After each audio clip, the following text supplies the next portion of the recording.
ایک مثالی معاشرہ اور ایک مثالی ریاست کے قائم کرنے کے لیے علامہ اقبال نے جن محکمات عالم قرآن کی بات کی ہے، تو ہم دوسرا جو اس کا اصول ہے اس کی طرف بڑھتے ہیں، وہ ہے حکومت الہی. یعنی خلافت آدم کے بعد علامہ جس پہلو کی طرف اور جس اصول کو بیان کرتے ہیں وہ حکومت الہی کا اصول ہے. یہ بھی کم و بیش بہت زیادہ 20 کے قریب اشعار پہ پھیلا ہوا مضمون ہے، جس میں سے چند اشعار جو ہیں وہ میں آپ کے سامنے رکھتا ہوں. یہ 20-30 اشعار کے قریب ہے یہ سارا مضمون. حکومت الہی کو بیان کرتے ہوئے علامہ فرماتے ہیں: بندہ حق بے نیاز از ہر مقام، نے غلام اورا نہ او کسرا غلام. فرماتے ہیں کہ جو بندہ حق ہے اس کی شان یہ ہے وہ ہر مقام سے بے نیاز ہے. یعنی نہ وہ حاکم بننا چاہتا ہے نہ محکوم ہوتا ہے کسی کا. یعنی دنیا کے مفاہیم کے لحاظ سے وہ ایسا حاکم نہیں کہ مخلوق خدا کو اپنا محکوم بنا کے اس میں لذت اور اس میں ایک کیف اور اس میں ایک نشہ اور اس میں ایک اپنے لیے تفاخر محسوس کرے. نہیں، نہ وہ محکوم ہو سکتا ہے کسی کا. بندہ یا کسی کا محکوم نہیں ہو سکتا. اور کمال بات ہے، اچھا دیکھیں حکومت الہی کی یہ جو علامہ نے پہلا شعر جو بات کہی، اگر ہم علامہ کا خطبہ الہٰ دیکھیں تو وہاں بھی جو علامہ جب بات کر رہے ہیں تو وہاں شروع میں علامہ اپنا تعارف اس طرح فرماتے ہیں: I lead no party, I follow no leader.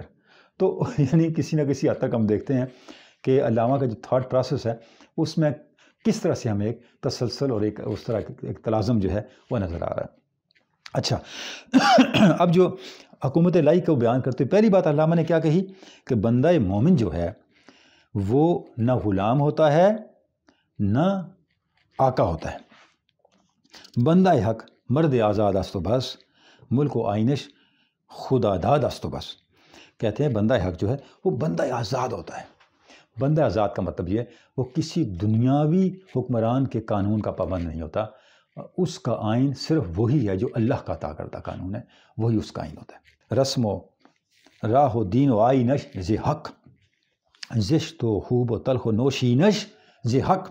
فرماتے ہیں بندہ حق وہ ہے جو اپنا اسلوب حیات، اپنا اٹھنا بیٹھنا، اپنا دین، اپنا آئین سب حق سے لیتا ہے. اس کے خیر و شر کا معیار کون ہے؟ ذات حق. اس کے تلخ و شیریں کا معیار کون ہے؟ ذات حق. عقل خود بھی غافل از بہبود غیر، سود خود بیند نہ بیند سود غیر. کہتے ہیں جس وقت انسان حق کو چھوڑ دے اور صرف عقل پہ بھروسہ کرنے لگے، وہ عقل جو عقل خود بھی ہے، تو عقل خود بھی کبھی بھی دوسرے بندے کے فائدے کے نہیں سوچتی. عقل خود بھی سب سے پہلے اپنے فائدے کا، اپنے بہبود اور اپنے مفاد کی فکر کرتی ہے، چاہے اس میں دوسروں کے مفاد کا خون ہی کیوں نہ ہو رہا ہو. تو اب علامہ کہہ رہے ہیں کہ عقل خود بھی کیا کرتی ہے؟ اپنا فائدہ. انسانی عقل جو ہے یعنی حق کے قانون سے دور عقل جو ہے، حق سے آری عقل جو ہے، وہ اپنے مفاد کا تو سوچتی ہے، حق دوسرے کے مفاد کو اسے فکر نہیں ہوتی. وہی حق بنندائے سود ہما، در نگاہ سود بہبود ہما. فرماتے ہیں جو حق کا پیغام ہے، حق کا قانون ہے، یعنی جو وہی ہے جو ذات رسالت مآب صلی اللہ علیہ وسلم کا عطا کردہ قانون ہے، جو قرآن مجید ہے، وہ سب کے سود، سب کے فائدے پہ اس کی نگاہ ہے. اس کی نگاہ میں ہر ایک کا فائدہ ہے، کسی کو نظر انداز کرنا نہیں ہے. غیر حق چو نہ ہی و امر شود، زور ور بر ناتواں قاہر شود. فرماتے ہیں کہ اگر امر و نہی آپ حق کے علاوہ کسی اور سے لینے لگ جائیں، یعنی کیا کرنا ہے اور کیا نہیں کرنا، اس کا فیصلہ حق کے بجائے کوئی اور کرنے لگ جائے، تو اس کا نتیجہ کیا ہوگا؟ اس کا نتیجہ یہ ہوگا جو طاقتور ہے وہ کمزور کو دبانے لگ جائے گا. طاقتور کمزور کے اوپر قاہر اور حاکم بن جائے گا، اور نتیجہ یہ ہے کہ وہ کمزور کا استحصال کرے گا، چونکہ اس نے تو سب سے پہلے اپنے مفادات کی حفاظت کرنی، کوئی روک ٹوک تو ہے نہیں، نہ کہ اسے احتساب کا خوف ہے، نہ اسے کوئی روکنے والا ہے، نہ کوئی اسے کسی کی پوچھ گچھ کا ڈر ہے، نہ اس کے اوپر کوئی قانون ہے. طاقتور کی منشا ہی اس کا قانون ہے، تو اس کا نتیجہ ناتواں اور کمزور کی تباہی ہے. زیر گردوں آمری از قاہری است، آمری از ما سوا اللہ کافری است. فرماتے ہیں کہ اس آسمان کے نیچے حقیقی کو حکومت وہی ہے جو ذات خداوند کے قانون کے تحت ہو.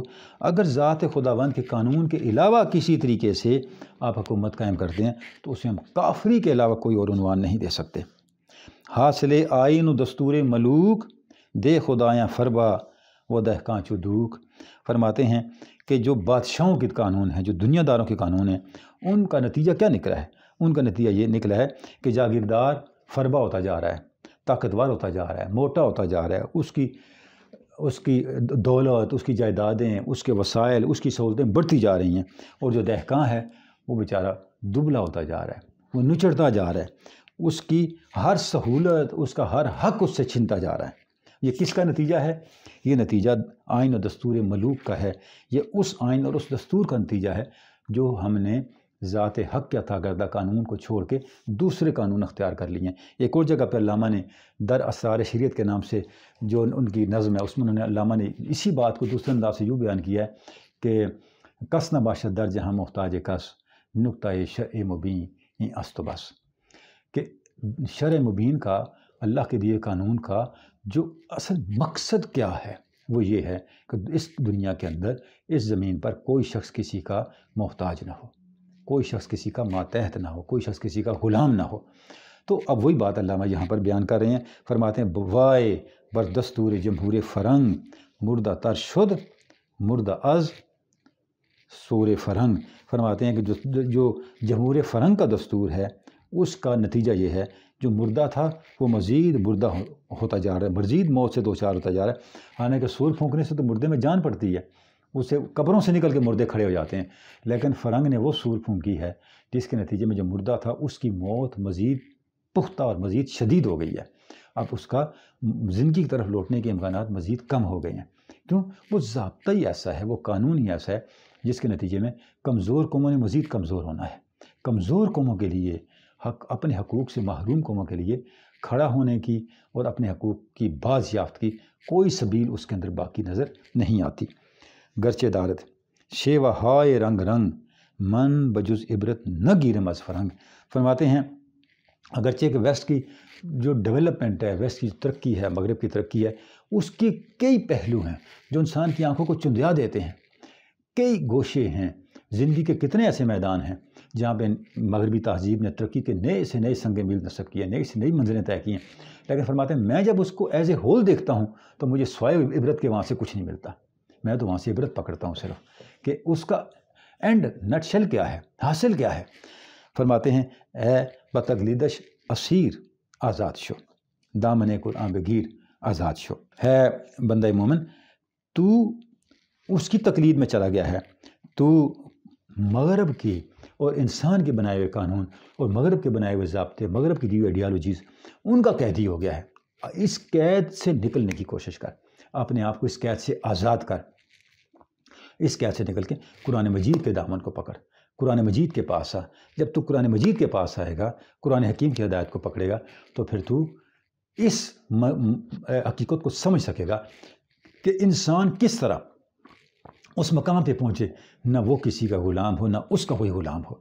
یعنی اس کے پیش نظر جو ذاتی مفادات کی منزلیں ہیں اس کے بجائے انسانیت کی تکریم، انسانیت کا وقار، انسانیت کا مفادات، انسانیت کے حقوق کا تحفظ، یہ اس کی منزل ہو۔ تو یہ اس وقت ہوگا جب تم دستور ملوک کے بجائے، دنیا کے بنائے ہوئے ضابطوں، قاعدوں اور نظریوں کے بجائے اللہ کے دیے ہوئے ضابطے، قاعدے اور اللہ کے دیے ہوئے نظریہ حیات کو اپنی ترجیح بناؤ گے، اپنا رہنما بناؤ گے۔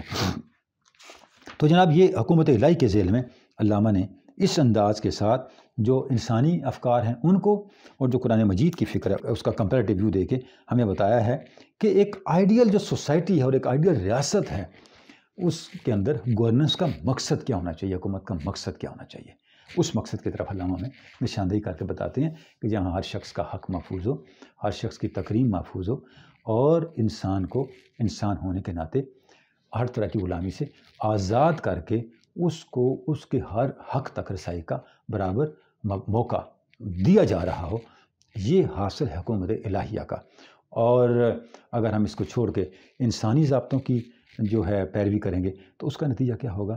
اس کا نتیجہ یہ ہوگا کہ دنیا میں جس انداز سے خون خرابہ اور یہ جو معاملات آج ہم دیکھ رہے ہیں، یہ معاملات پھر بڑھتے ہی چلے جائیں گے۔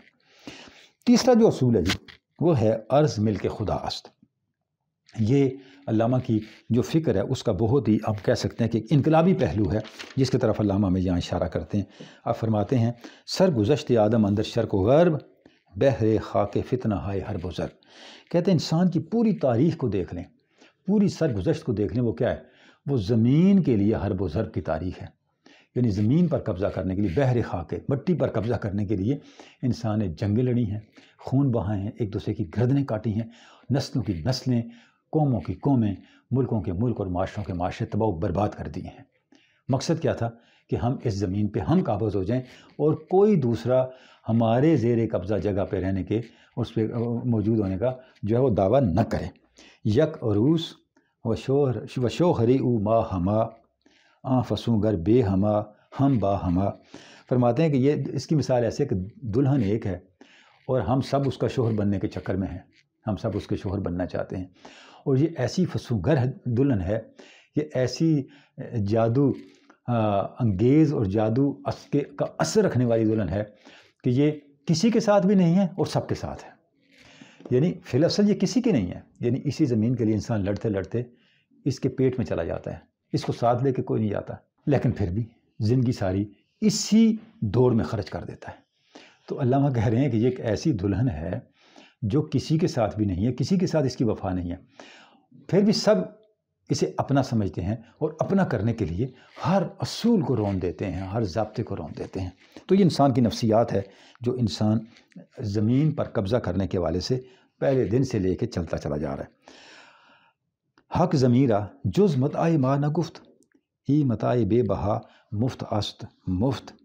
فرماتے ہیں کہ اللہ رب العزت نے تو زمین کو ہماری متاع کہا، قرآن مجید میں ہے وَلَكُمْ فِي الْأَرْضِ مُسْتَقَرٌّ وَمَتَاعٌ إِلَىٰ حِینٍ، کہ زمین پر تمہارے لیے جب آدم علیہ السلام کو زمین پہ اتارا تو اے بتا، جس طرح اللہ رب العزت نے ارشاد فرمایا مختلف مواقع پہ، تو فرمایا وَلَكُمْ فِي الْأَرْضِ مُسْتَقَرٌّ وَمَتَاعٌ إِلَىٰ حِین، کہ زمین پر تمہارے لیے ایک خاص وقت تک، ہمیشہ کے لیے نہیں، ایک خاص وقت تک دو باتیں ہیں۔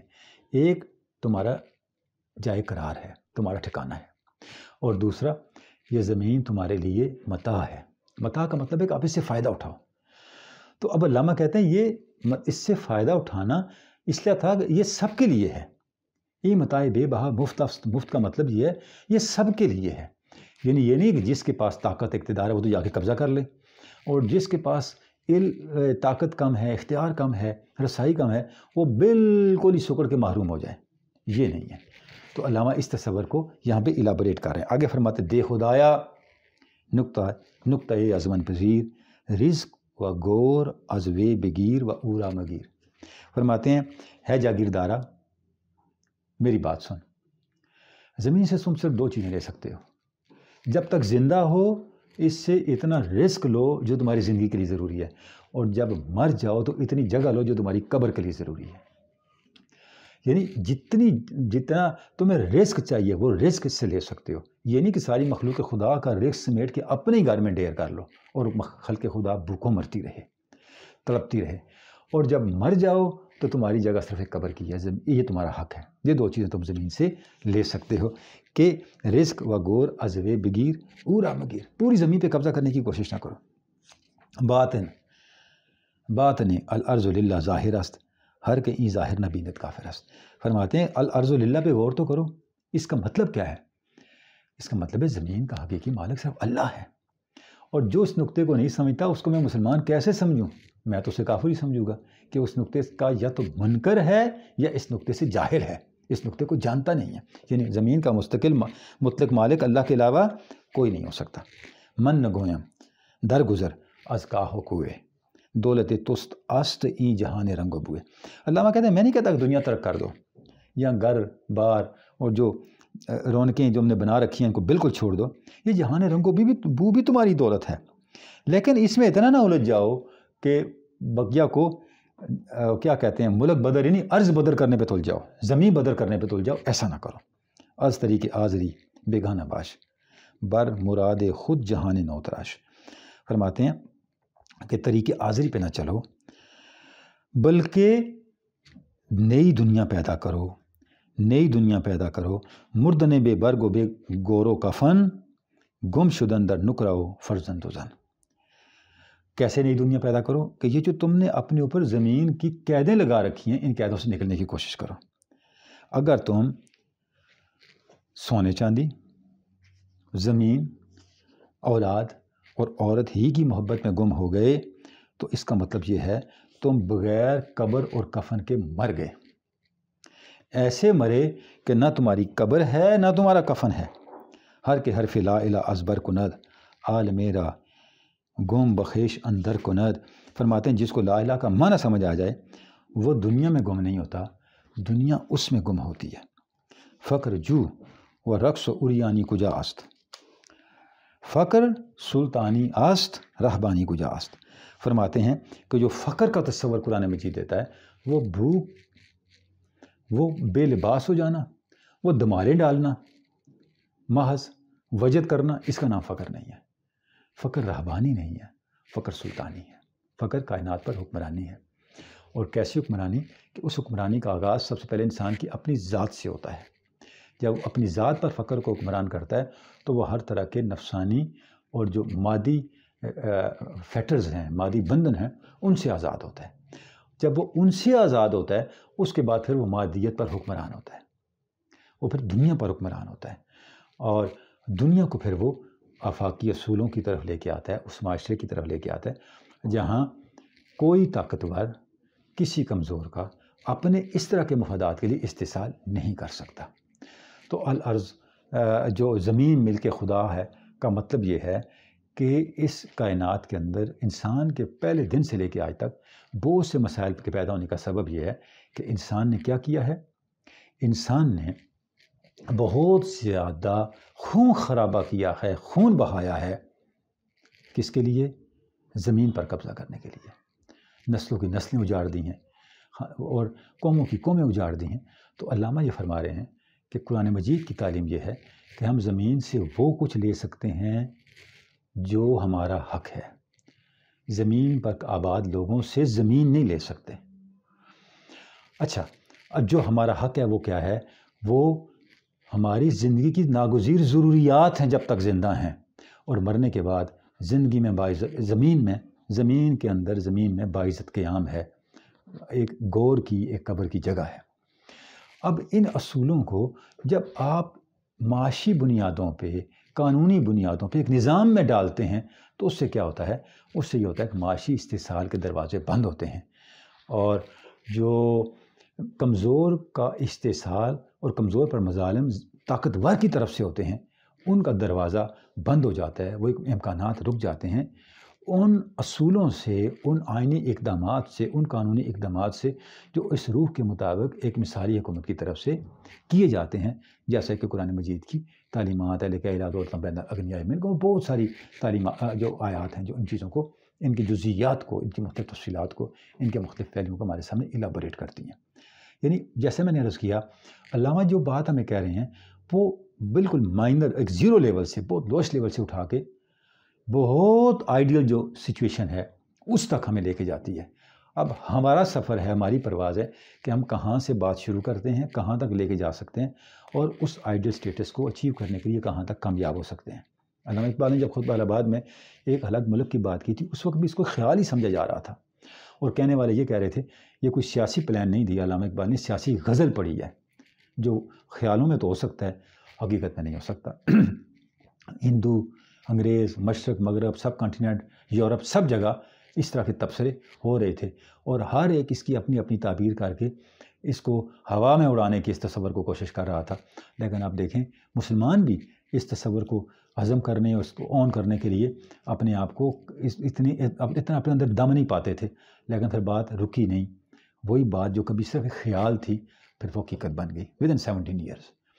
تو بات یہ ہے کہ ہم کتنی ول کے ساتھ آگے بڑھتے ہیں۔ جب میگنا کارٹا ہو رہا تھا، جب بل آف رائٹس سیٹل ہو رہا تھا، فائنل ہو رہا تھا، تو قانون آزادی یورپ امریکہ کے اندر بن رہے تھے، تو اس وقت بھی یہ خیالات ہی تھے، لیکن وہ خیالات بڑھتے بڑھتے بڑھتے آج کہاں تک پہنچے کہ وہ جو آمریت تھی، وہ جس کا اتنا ہولڈ تھا ایک یورپ کے معاشرے پر، وہ آمریت کہاں گئی، اور انسان کا جو ایک انڈیپینڈنٹ سٹیٹس تھا وہ کتنا بالغ ہوا، کتنا میچور ہوا، اور وہاں کا جمہوری کلچر آج کس کلائمیکس پہ کھڑا ہے۔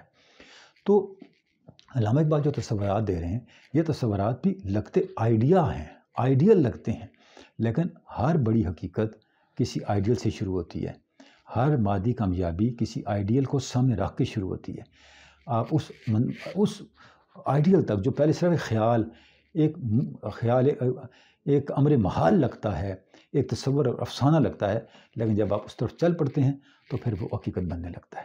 تو علامہ اقبال کے عطا کردہ جو بیان کردہ جو اصول ہیں ان کی بھی یہی صورتحال ہے۔ آخری جو بات ہے جی وہ ہے حکمت خیر کثیر است۔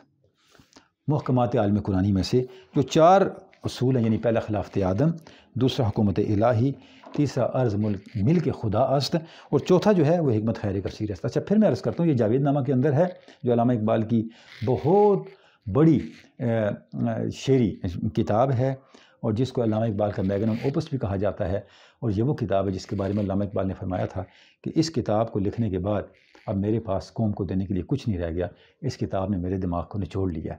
تو اس کے مباحث میں سے بہت ہی سینٹرل جو مبحث ہے وہ محکمات عالم قرآنی کا ہے، اور یہ ہر اصول جو علامہ نے بیان کیا ہے یہ ایک بہت طویل اس کے آگے ڈیٹیل ہے اشعار میں، جس میں سے چند ایک 5 6 شعر جو ہیں اشعار جو ہیں وہ میں سلیکٹ کر کے آپ کے سامنے رکھ رہا ہوں تاکہ ایک تھیم آپ تک پہنچ جائے۔ اچھا، حکمت خیر کثیر است۔ علامہ فرماتے ہیں گفت حکمت راہ خدا خیر کثیر، ہر کجا یہ خیر را بینی بگیر۔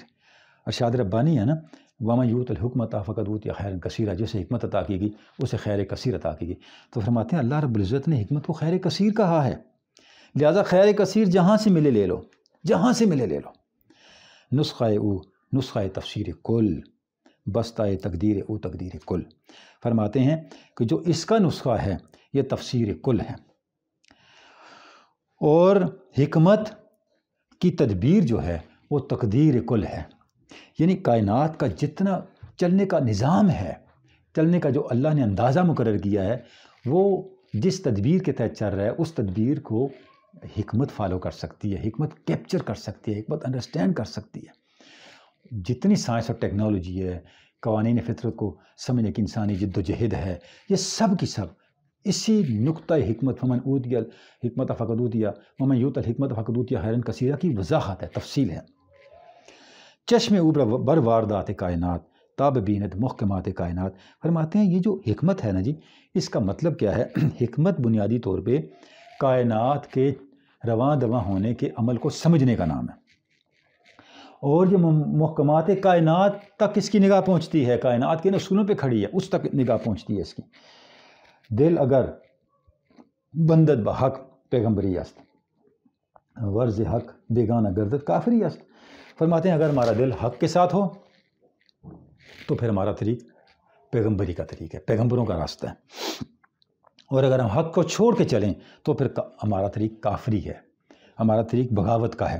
یعنی جب حکمت اللہ کے ضابطے کے ماتحت ہو تو یہ پھر مخلوق خدا کی فلاح و بہبود کا راستہ ہے، پیغمبروں کا راستہ مخلوق خدا کی کامیابی اور فلاح و بہبود کا راستہ ہے، اور پیغمبروں کے مخالفوں کا راستہ وہ کیا ہے؟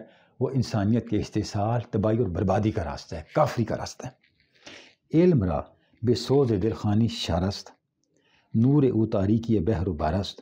فرماتے ہیں علم اگر بغیر درد دل کے پڑھیں تو اس سے شر پیدا ہوگا، اور اگرچہ علم ایک روشنی ہے لیکن اس سے پھر سمندروں میں اور خشکیوں میں سب جگہ ظلمات طاری ہو جائیں گے، فسادات پیدا ہو جائیں گے۔ قرآن مجید میں ہے نا کہ ظہر الفساد فی البر والبحر بما کسبت ایدی الناس، کہ لوگوں کے اعمال کی وجہ سے سمندروں دریاؤں میں بھی فساد پیدا ہو گیا، اور خشکیوں، ملکوں، بر اعظموں میں بھی فساد پیدا ہو گیا۔ تو وہ علامہ فرما رہے ہیں کہ جب علم سوز دل سے خالی ہو جائے تو اس کا نتیجہ کیا ہوتا ہے؟ پھر تاریکی، ظلمت اور ظلم پھیلتا ہے۔ بحر و دشت و کوثار و باغ و راغ از بم تیار آئے و داغ داغ۔ فرماتے ہیں یہ عقل ہی تو ہے، یہ حکمت ہی تو ہے جس نے بم بنائے، اور ان بم اور ان اس کے بنائے ہوئے تیاروں سے اور ان تیاروں سے چلنے والے بموں سے کیا ہوا؟ سمندر بھی تباہ ہوئے، دشت بھی تباہ ہوئے، پہاڑ بھی تباہ ہوئے، جنگل، باغ، گلستان بھی تباہ ہوئے۔ قوتش، آگے پھر تفصیل بیان کرتے کرتے فرماتے ہیں قوتش ابلیس را یار شود نور نار از صحبت نار شود۔ کہتے ہیں نور جو ہے اگر آگ کے ساتھ مل جائے تو وہ بھی آگ بن جاتا ہے، اس پہ کوئی آگ کا اثر آ جاتا ہے۔ یعنی جب حکمت ایک نور ہے لیکن اور ابلیس ایک آگ ہے، تو جب یہ حکمت کا نور ابلیس کا دوست بن جائے، آگ کا دوست بن جائے، تو اس کے اندر بھی آگ کی خصوصیات، تباہی کی خصوصیات پیدا ہو جائیں گی۔ یعنی اگر حکمت کا نور ابلیس کا جو کہ آگ ہے اس کا دوست بن جائے تو اس کے اندر بھی آگ کی خصوصیات پیدا ہو جائیں گی، تباہی اور بربادی کی خصوصیات پیدا ہو جائیں گی۔ اچھا، اس کے بعد فرماتے ہیں کشتن ابلیس کار مشکل است زاں کے او گم اندر آما کے دل است۔ فرماتے ہیں ابلیس کو ختم کرنا بہت مشکل ہے۔ یہ اگر آپ یہ کہیں کہ ہم ابلیس کو قتل کر دیں، ختم کر دیں، یہ نہیں ہو سکتا، کیونکہ ابلیس کہاں ہے؟ ابلیس ہمارے دل کی گہرائیوں میں رہتا ہے، یہ ہمارے خون کے ساتھ چلتا ہے، ہمارے قلب میں اس نے ٹھکانہ پکڑا ہوا ہے۔ تو پھر علاج کیا ہے؟ خوش طرح باشد مسلمان اشکنی کشتائے شمشیر قرآن اشکنی۔ کامیاب وہ شخص ہے جس نے اپنے ابلیس کو مسلمان کر لیا اور اس کو کیا کیا؟ قرآن مجید کی تلوار کے ساتھ اس کے فتنوں کو ختم کیا۔ از جلال بے جمال العما از فراق کے بے وصال العما۔ فرماتے ہیں ایسا جلال جس کے ساتھ جمال نہ ہو، اللہ بچائے، اور ایسا فراق جس کا نتیجہ وصل نہ ہو، وہ بھی تباہی ہے۔ علم بے عشق است از طاغوتیاں علم با عشق است از لاہوتیاں۔ فرماتے ہیں علم یا عشق کے ساتھ ہوگا، سوز دل کے ساتھ ہوگا، یا عشق اور سوز دل کے بغیر ہوگا۔ اگر علم بغیر سوز دل کے اور بغیر عشق کے ہو، یعنی بغیر اطاعت خداوند کے ہو، بغیر ذات خداوند کو منزل بنائے ہو، تو یہ پھر طاغوت کی طرف لے کے جاتا ہے، یہ گمراہی کی طرف لے کے جاتا ہے۔ اور وہ علم جو عشق کا حامل ہو وہ پھر لاہوت کی طرف لے کے جاتا ہے۔ بے محبت علم حکمت مردائی، بے محبت علم حکمت مردائی، عقل تیرے بر ہدف نہ خردائی۔ فرماتے ہیں اگر علم حکمت سے محبت کو نکال دیں، اگر علم حکمت سے سود دل کو نکال دیں، اگر علم حکمت سے درد انسانیت کو نکال دیں، تو کیا ہوگا؟ یہ علم حکمت مردہ ہوگا، اور یہ ایسا تیر بن جائے گی انسانی عقل، جب آپ اس تیر کو چلائیں گے تو یہ منزل پہ نہیں پہنچے گا، یہ جس منزل پہ آپ اس کو جانا چاہیے وہاں نہیں پہنچے گا۔ یعنی علم انسانیت کے لیے فلاح کب بنے گا، خیر کثیر کب قرار پائے گا؟ جب وہ سوز دل کے ساتھ آگے اپنا سفر کرے گا، عشق کے ساتھ اپنا سفر کرے گا۔ اور اگر علم عشق اور سوز دل سے آ رہی ہو تو پھر اس کا نتیجہ وہی ہوگا جو آج کی انوینشنز ہمیں دکھا رہی ہیں۔ کون سی انوینشن ہے جس میں آپ کو انسانیت کی تباہی کا سامان نظر نہیں آتا؟ اور اگر مسلمانوں کی 1000 سالہ تاریخ علمی دیکھیں تو آپ کو کوئی ایسی انوینشن نظر نہیں آئے گی جس میں تخریب غالب ہو۔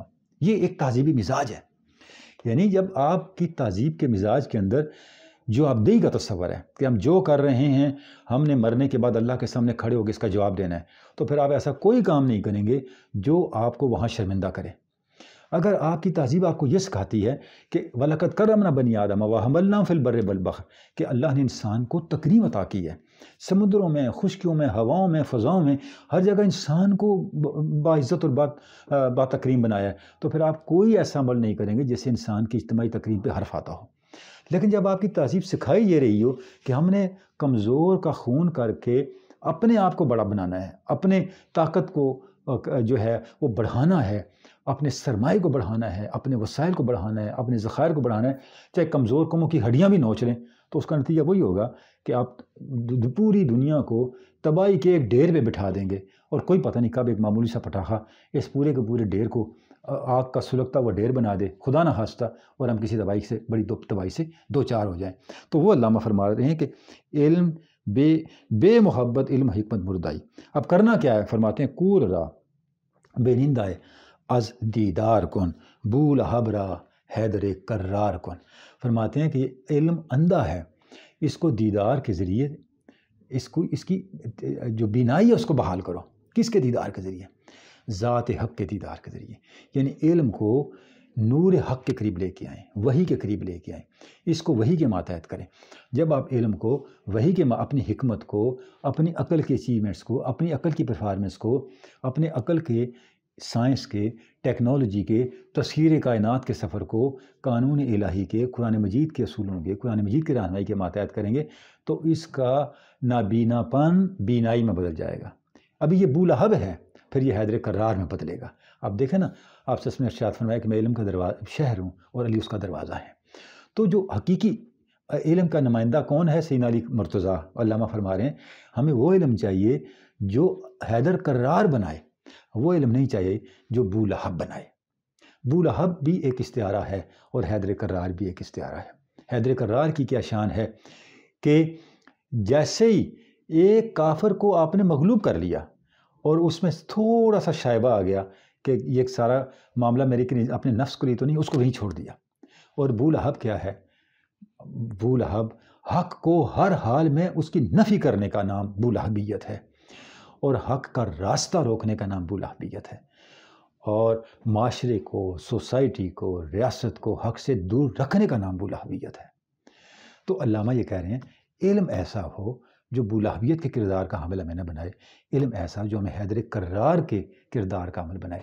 اور حیدر کرار کے اندر ایک اور بھی استعارہ ہے، آپ دیکھیں، جو آئیڈیل گورننس ہے تاریخ انسانی کی، وہ خلافت راشدہ ہے، اور خلافت راشدہ کی یہ گورننس آ کے جہاں ختم ہو رہی ہے واضح معنوں میں، وہ سین علی مرتضیٰ کی شخصیت ہے، سین علی مرتضیٰ کی ذات پاک ہے۔